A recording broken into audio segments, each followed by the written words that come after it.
this sin you make here inside?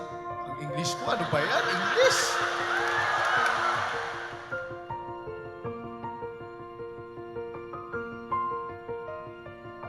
Sino nagtahi ng damit ni Adam and Eve? Si God.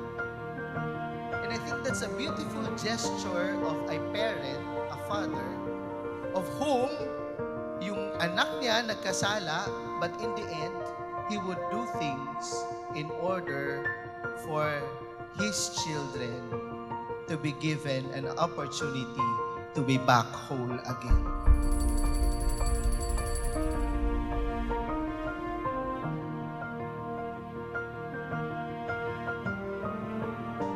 An inmate approached me and he said, "Father, pwede ba mag-confess?" When we had our confession, sabi niya, "Father, that's the reason why I am here."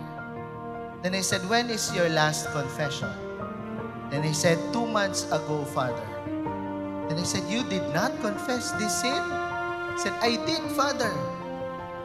Sabi ko, "Hindi ka pinatawad ng pare?" Tapos sabi niya, "Pinatawad, Father." And then why are you confessing this sin again? Ang sagot niya, "Father, kinukumpisal ko yan lagi kasi gusto kong maalala lagi. Gusto kong hindi makalimutan na ako ay pinatawad na ng Diyos."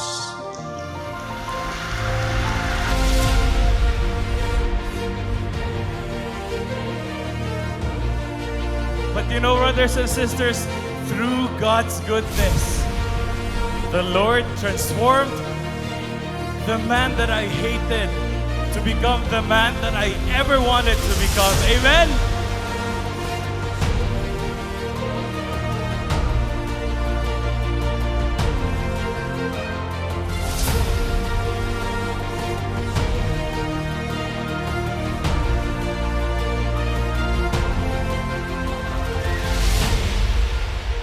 Then he tell me this story. Sabi niya, "Father, alam mo, naging mayor ako sa loob. And then dahil mayor ako, I would handle people.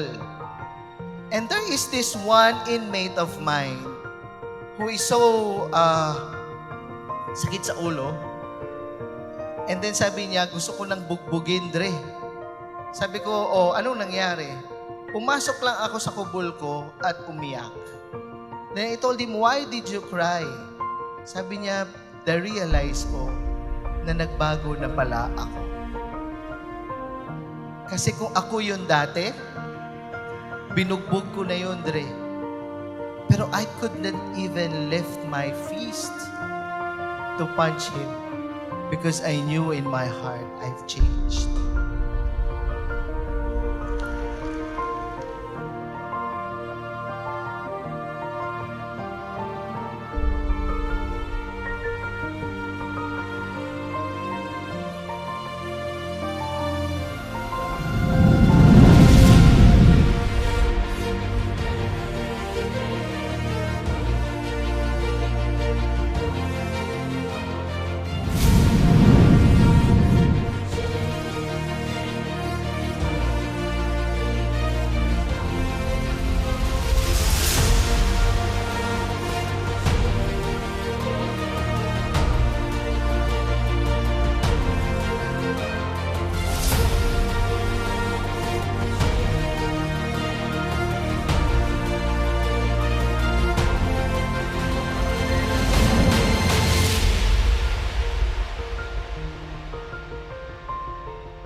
Let us not stop believing in miracles, because our God is not just a God of goodness, but a God of miracles.